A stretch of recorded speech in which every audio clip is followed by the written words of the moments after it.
കണ്ണൂർ പട്ടുവത്ത് പാമ്പ് കടിയേറ്റ വയോധിക ഗുരുതരാവസ്ഥയിലാണ്. പട്ടുവം കാവുങ്കല്ലെ നന്ദ്ബ്രൗൺ നാരായണിയാണ് ചികിത്സയിലുള്ളത്. ഇന്നലെ രാവിലെയാണ് നാരായണിക്ക് പാമ്പ് കടിയേറ്റത്. ശംഖുവരൻ ഇനത്തിൽപ്പെട്ട പാമ്പാണ് കടിച്ചതെന്നാണ് നിഗമനം. പട്ടുവത്ത് പാമ്പ് കടിയേറ്റ് മറ്റു വയോധിക ഇന്നലെ മരിക്കുകയും ചെയ്തിരുന്നു. അഭിജിത്ത് മുഴക്കുന്ന വിവരങ്ങളുമായി. അഭിജിത്ത്, ഇപ്പോൾ എല്ലായിടത്തു നിന്നും ശംഖുവരന്റെ കടിയേറ്റ വാർത്തകളാണ്. ഇപ്പോൾ ഈ വയോധിക ഇപ്പോൾ ഗുരുതരാവസ്ഥയിലാണ് അല്ലേ? എന്താണ് അറിയാനാകുന്നത്? എവിടെ വെച്ചാണ് ഈ പാമ്പ് കടി ഏറ്റത് നാരായണിക്ക്?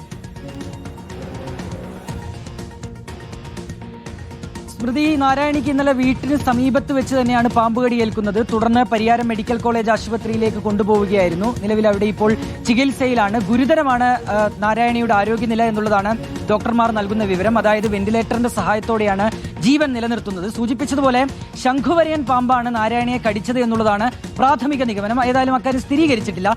അതേസമയം ഇന്നലെ ഇതേ പട്ടുവത്ത് വെച്ച് തന്നെ നഫീസ എന്നൊരു വയോധികക്ക് കൂടി പാമ്പ് കടി ഏൽക്കുകയും അവരുടെ മരണം സംഭവിക്കുകയും ചെയ്യുന്ന ഒരു സാഹചര്യം ഉണ്ടായിരുന്നു. കഴിഞ്ഞ വെള്ളിയാഴ്ചയാണ് അവർക്ക് വീട്ടിന് പുറത്ത് വെച്ച് കടിയേൽക്കുന്നത്. തുടർന്ന് ഒരു അസ്വസ്ഥത തോന്നുകയും തുടർന്ന് അവരെ സമീപത്തുള്ള ആശുപത്രിയിലും അവിടെ നിന്ന് രക്തസമ്മർദ്ദം ഉയർന്നതിനെ തുടർന്ന് പരിയാരം മെഡിക്കൽ കോളേജ് ആശുപത്രിയിൽ എത്തിക്കുകയുമായിരുന്നു. ഇന്നലെ പുലർച്ചെയാണ് അവരുടെ മരണം സംഭവിക്കുന്നത്.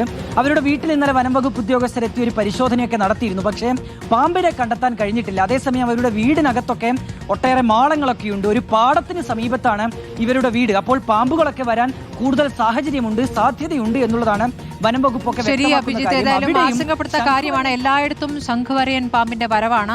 ഇതിൽ വിദഗ്ധരോട് ചോദിക്കേണ്ടതുണ്ട്, എന്താണ് ഈ സമയത്ത് ശംഖുവരയൻ പാമ്പുകൾ ഇങ്ങനെ വ്യാപകമായി എല്ലായിടത്തും ഇറങ്ങിയിരിക്കുന്നതെന്ന്.